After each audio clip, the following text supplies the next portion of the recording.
Alright guys, so I finally got the batteries in this thing. So let's go ahead and check this out. So the batteries initially go from here. So what I really like about this, I remember when I pulled it out, I was like, where the hell do the batteries go? And it's actually really concealed. Like you wouldn't even be able to tell really at first. But then of course it's just in this little pocket right over here that pops up. So put that back in place.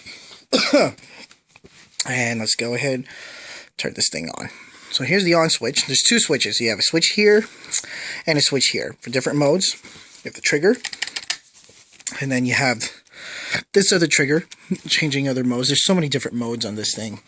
And then the symbol, one right here, has several different modes too. So we're just going to go through them just real quick. See what we got. So we'll turn it on. The sound comes from this side.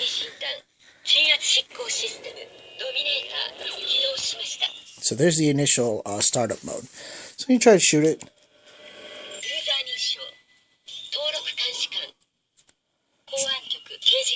Showing for an inspector, I believe.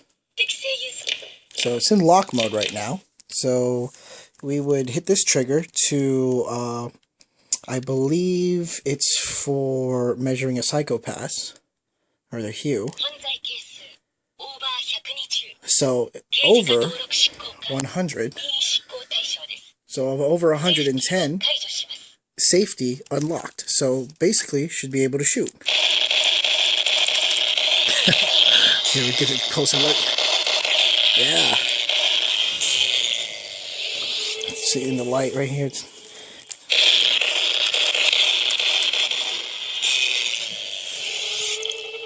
Okay, so that's one mode.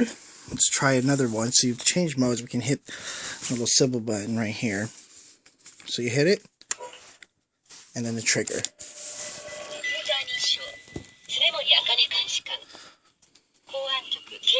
So that one is for Akane Tsunomori's mode. Valid user. Lock mode. Let's go ahead and... Another person's hue that's over 100. I believe this also changes it as well. If we hit this mode right here, it goes Paralyzer.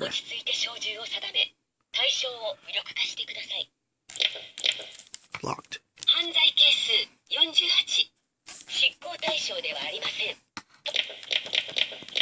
No action required. Still in lock mode.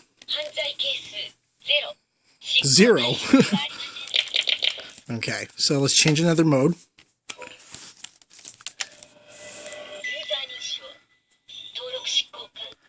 Inspector, I believe.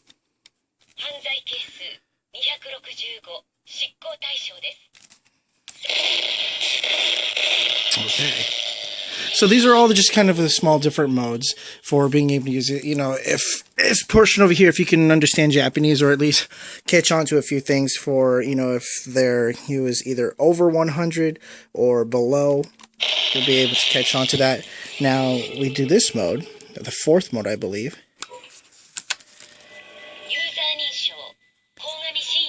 This is Kogami's.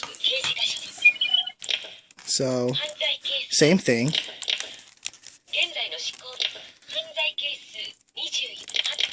So, you know, just messing around with the modes. Here is an unvalid user. Let's check it out in red.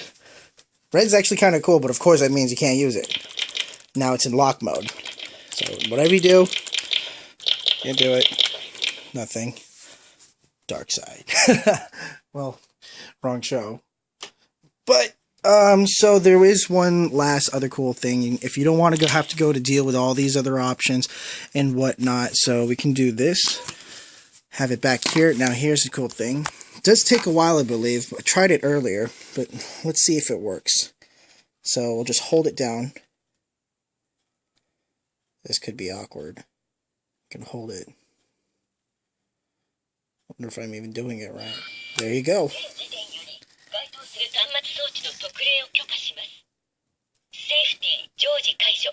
So The safety is pretty much unlocked. So all these other buttons won't work.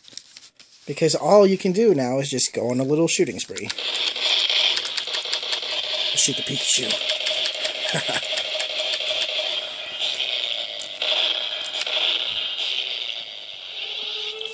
And then, of course, here's the stand. Go ahead, put it in place, and voila. Well, there you have it. So this is my part 2 review of Proplica's Dominator. Actually, not too bad. I actually got mine off of Amazon. For those of you wondering how much this may cost, I mean, I've seen it online on eBay going for almost like $200. Some are ridiculous, up to $200 to $300. But I actually got mine for $140. It's still pricey, but actually, not too bad if you are a fan for Psycho-Pass. I still have yet to watch the second season. So I have no idea what's going on right now with it, even if they're in the manga. But other than that, yep. If you have any other questions, just, shoot me a comment, message, subscribe, whatever. That works. But again, well, there you go. See, after a while, you didn't even know that. After a while, if you're not using it, it does turn off by itself. Cool. But yeah, if anything, again, this is Batten 101 here on YouTube, signing off. See you guys next time.